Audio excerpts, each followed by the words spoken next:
안녕하세요. 시청자 여러분께 건강 솔루션을 전해드리는 TV닥터 처방전 이승재입니다.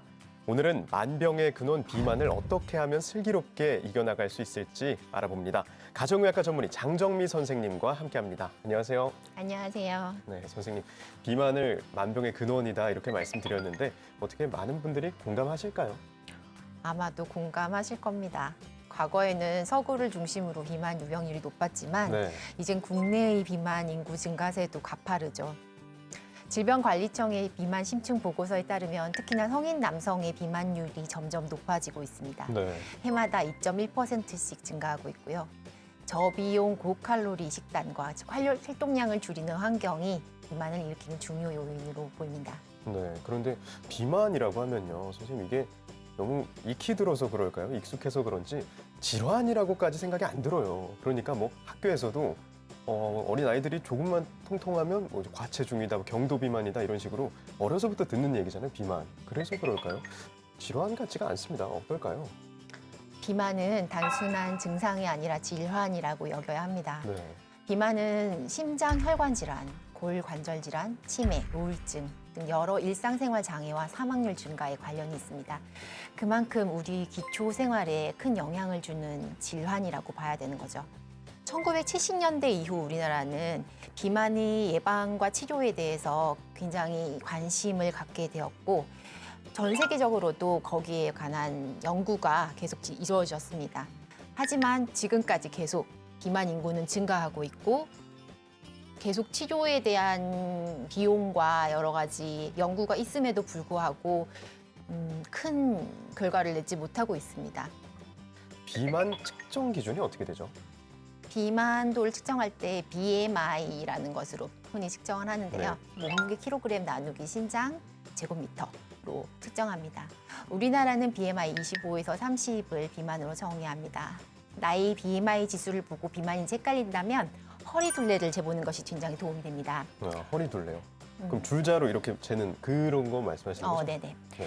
먼저 양발 간격을 25에서 30 정도 벌리고 서서 체중을 두 발에 균등히 분배시켜준 다음에 줄자를 갈비뼈 가장 아래와 골반이 가장 윗부분의 중간 부분에 둘러주시고 배꼽의 위쪽에를 둘러주시면 그때 이제 숨은 편안히 내쉬고 느슨하게, 너무 조이거나 느슨하게 하지 않고 적당하게 쟀을 때 남성은 90cm, 여성은 85cm 이상일 때 복부 비만으로 진단합니다. 네. 비만 때문에 생기는 질환이 많을 것 같아요.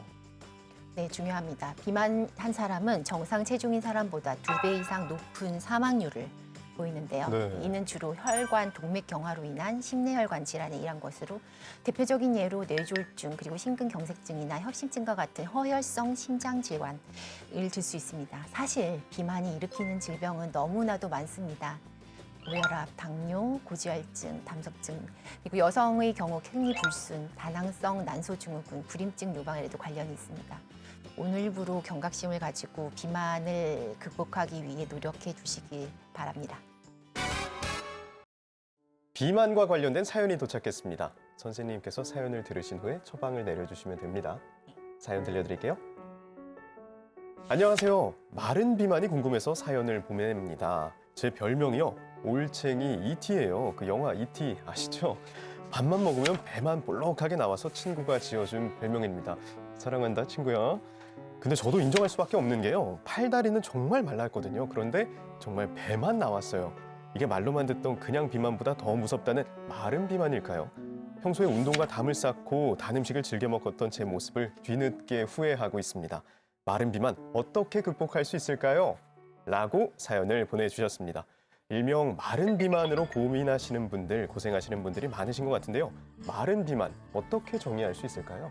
사실 마른 비만이라는 거는 의학적으로 존재하는 용어는 아닙니다. 아, 그래요? 네. 먼저 의학적으로 풀이를 해보자면 대사적으로 건강하지 않은 정상 체중이라고 설명할 수 있겠는데요. 비만하지 않은 것처럼 보여도 축적된 지방이 평균량을 초과한 상태로 우리가 흔히 이해하고 부르기 쉽게 마른 비만이라고 칭하고 있습니다. 네. 마른 비만인 사람 대부분은 내장에 지방이 과다하게 축적된 내장 지방형이라고 우리가 많이 부르는데요. 이는 혈중 콜레스테롤, 중성지방, 인슐린 저항성이 증가된 상태입니다. 그리하여 결국 당뇨, 고혈압, 고지혈증, 각종 대사질환에 걸릴 확률을 높게 합니다. 마른 비만은 대체 왜 생기는 걸까요? 그리고 마른 비만이 더 위험하다 이런 얘기도 있는 것 같던데요. 마른 비만의 원인은 두 가지가 있는데요. 첫 번째는 불규칙한 식사 습관으로 한두 끼를 몰아서 먹거나 그렇게 예를 들면 어느 날은 폭식, 어느 날은 소식하는 식으로 먹는 경우. 네. 또 이런 경우에는 공복 기간에 신체 에너지 소모량을 줄이기 위해 지방을 축적하기 시작하고 살찌기 좋은 탄수화물, 특히 당류를 먹도록 우리 신체가 유도하기 때문에 네. 체지방률이 높아지게 되어 있습니다. 따라서 규칙적인 식습관을 가지고 과도한 탄수화물 섭취를 피해야 합니다. 두 번째로는 근육량에 비해 체지방이 상대적으로 많을 경우인데요. 이 경우에는 유산소 운동보다는 무산소 운동, 특히 고중량 저반복 위주의 트레이닝을 권장합니다.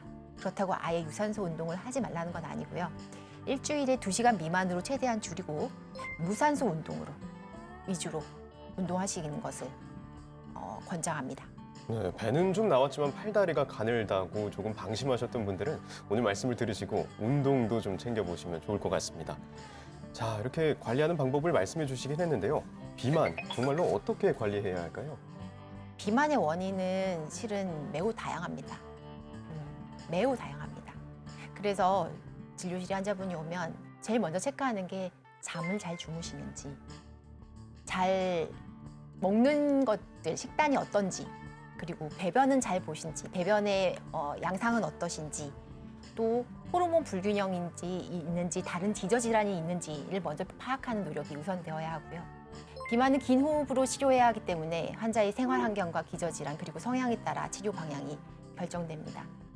그리고 적응증이 돼서 비만 대사 수술, 위 절제 수술을 하더라도 빠진 체중의 30%는 요요가 오게 되어 있습니다. 네.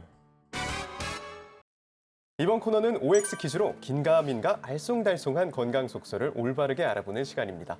선생님 문제 내주시죠. 소아 비만을 방치하면 성인 비만으로 이어진다. 물론 뭐 사람에 따라 다르겠지만요. 어렸을 때 좀 이렇게 통통하고 그러면 쭉 그 상태가 이어지지 않을까요? 그래서 이어진다. 답 O 하겠습니다. 네, 정답은 O입니다. 아, O가 맞군요. 그럼 어렸을 때부터 좀 주의해야겠네요. 네, 그렇습니다. 통계적으로 소아 비만의 70에서 80%가 성인 비만으로 이어진다고 볼 수 네. 있습니다. 아이들은 부모가 식생활 습관에 주의를 주지 않는다면 계속 지속적으로 살이 찌게 되어 있는데요. 옛 어른들은 아이가 살이 찌면은 나중에 키로 가기 때문에 괜찮다고 했지만 이는 크게 잘못된 상식인 게 성인기의 비만은 비만 세포의 크기가 커지는 반면에 소아기의 비만은 지방 세포의 수가 증가하는 겁니다. 따라서 소아 비만은 성인 비만까지 큰 영향을 끼치게 됩니다. 소아 비만은 지방세포가 더 늘어나고 또 방치할 경우에 성인이 돼서도 영향을 미치니까 정말로 더 주의해야겠습니다. 네. 다음 문제 주시죠. 네. 다음 문제. 저염식 다이어트는 요요 증상이 없다. 저염식. 근데 이름부터 되게 건강한 느낌이거든요. 그래서 저염식이면 요요가 없을 것 같습니다. 그래서 답 O 해보겠습니다. 정답은 X입니다. 아, 저염식을 해도 요요는 올 수 있나 봐요. 네. 나트륨은 우리 몸에 꼭 필요한 성분입니다. 사람마다 권장 섭취량이 다르기 때문에 누군가는 저염식을 해야 하지만 누군가에겐 염분이 또 필요할 수도 있습니다. 나트륨을 적게 섭취하면 우리 몸은 기본적인 염분 농도를 맞추기 위해 체내에서 수분을 내보내는데요. 초기에 이제 저염식을 하던 사람이 저염식 다이어트를 하게 되면 급하게 체중을 줄이거나 무기를 뺄 때는 초과적일 수 있습니다. 그래서 저염식을 장기간 선호하는 분들도 있는데 주의하실 점은 소금량을 극도로 제한하게 됐을 때 초반에는 빠른 속도로 체중이 줄어듭니다. 하지만 조금만 일반 식단으로 돌아와도 체중이 급속도로 늘어날 수가 있어요. 소금이 식욕을 당겨서 과식하게 만들기 때문이죠. 그래서 극단적인 저염식보다는 적당한 소금 섭취, 뭐든지 과도한 것보다 너무 적은 것보다 적당한 게 좋습니다. 오히려 적당한 소금 섭취가 오히려 체중이나 체지방 감소에 도움이 되겠습니다.